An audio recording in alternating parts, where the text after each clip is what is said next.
Hey everyone, welcome to today's weekly win.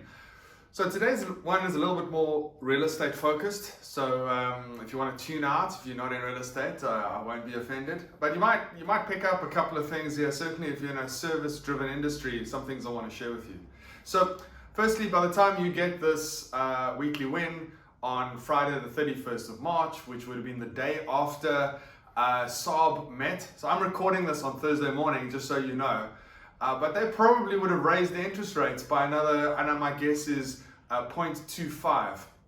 And why is that significant is because with the series of interest rates hikes that have occurred over the last while, you can expect a slowdown. In fact, we've seen a slight slowdown in terms of number of sales and units sold.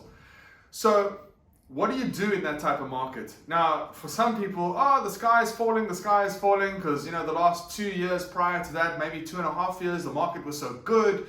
Well, here's the thing. There's no such thing as a good or bad market.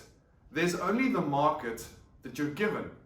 And what makes it good or bad depends on how you react to what is presented to you.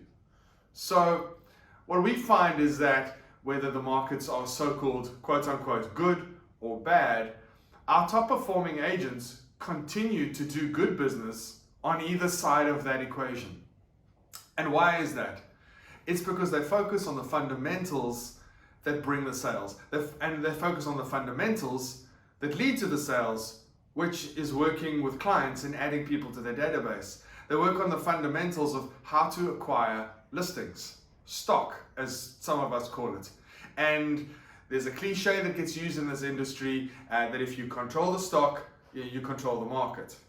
And that sounds very crass, but the reality is that's what it is. If you're an agent that delivers good service, quality service, you care about your client, and you're good at what you do, well, then you're likely going to have more mandates to work with. And when I say mandates, there's a person that sits behind the mandate. There's more clients that are going to be willing to give you their homes to sell.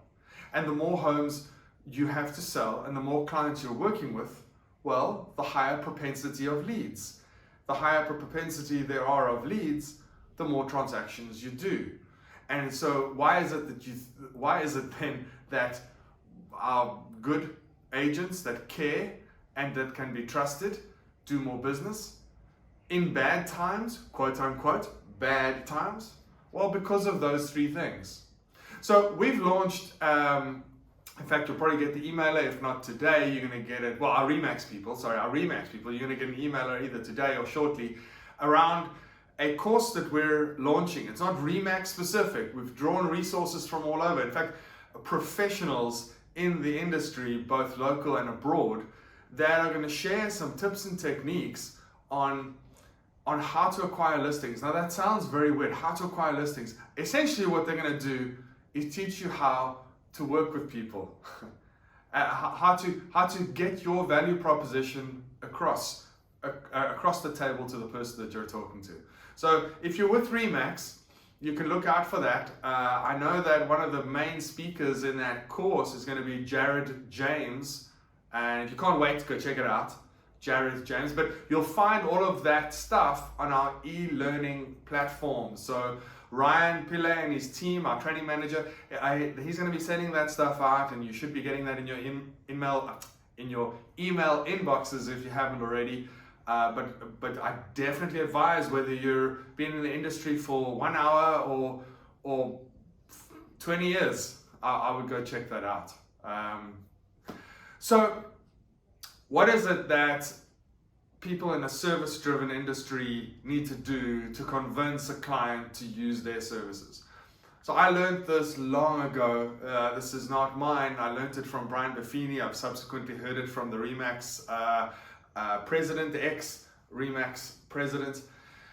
And it's three things, and I mention this every time I do a welcome webinar with our new Remax agents, and hopefully some of it sticks. But in a service-driven industry, there's three things that people look for: good, trust, care. Good. Are you good at what you do? They won't ask that question directly, but subconsciously they're thinking it. They're thinking, this person sitting across the table from me, are they good at what they do? Can they and do they have the skill, ability, and willingness to get my home sold in the shortest period of time at the price that I'm looking for, or a fair market value price. And some of you have got the history to show that. Some of you have been in the industry for a while and can showcase that. Others need to lean on their office or lean on the brand in terms of their experience. But I can tell you that the person sitting across the table, first and foremost, wants to know that you're the person, you're the guy or the girl, the man or the woman that can get their home sold shortest amount of time at a fair market value price. And you need to be able to convince that in an interview, in a meeting, in an appointment, somehow, without being pat myself on the back style. 2, trust. Are you someone that can be trusted? They're asking themselves, mentally they're asking that anyway, can you be trusted? And the only way that you can really build trust is you say you're going to do something and then you do it. And then you say you're going to do something and then you do it. And then you say you're going to do something and then you do it. And the more you do that, the higher the so-called levels of trust in the trust bank account get built up. The thing with trust is it takes a long time for that to be earned, but it only takes one incident for that to be emptied. And you can't walk up to someone and say, hey, trust me, because the person that walks up to me and says, hey, please use me because you can trust me, is likely the person that can't be trusted in the first place. So your reputation is key, and the way that you build your reputation is the same way that trust is built, and that's over a period of time by doing what you say you're going to do. Client testimonials are a great way to get someone else to let others know that you're the type of person that does what they say they're going to do. And then the last one is care. Do you care about me? Do you care about my situation? Do you care about my family, my needs? Not yours, not your listing, not your seller, not your whatever it may be, but do you care about my position? Because maybe I'm moving somewhere because my kids need to go to school. Maybe I'm retiring, and when I talk to you about these things, and hopefully you're asking questions and then listening to what I have to say, me being the seller, buyer, renter, landlord, client, you're listening to the things that I'm saying and you're making notes. And you're making those notes because you're trying to bring a solution to me, my solution. That shows that you care. And here's the thing. Sometimes you won't, quote unquote, win me as a client, right? You're good at what you do. You're certainly a person who can be trusted, and you cared about my situation. You helped me in my situation, even though I didn't buy the home from you, or in that moment sell my home through you because maybe I decided to take it off the market. But if you did those 3 things, what I can guarantee will happen is I will talk about you to my friends and family. How good you are at what you do, how you seem to be a person that can be trusted, and how you listen to what I had to say and you care about my situation. And I will gladly refer you to friends, family, and significant others. And when you look at me then as a potential client, I then am not the one person standing in front of you, because there are another 100 standing behind me. And if I endorse you on your behalf to them, well, there's no stronger marketing than that. But here's the catch. I can be your best advocate and pro you, or if you seem to be a person that can't be trusted, you're just trying to win my business for the short term, that you don't really care about my situation, well, there's also 100 people standing behind me who I also interact with and will probably tell them the same thing. The choice is yours. How you look at me as a potential client, how you treat me, how you communicate with me will determine the amount of business that you get.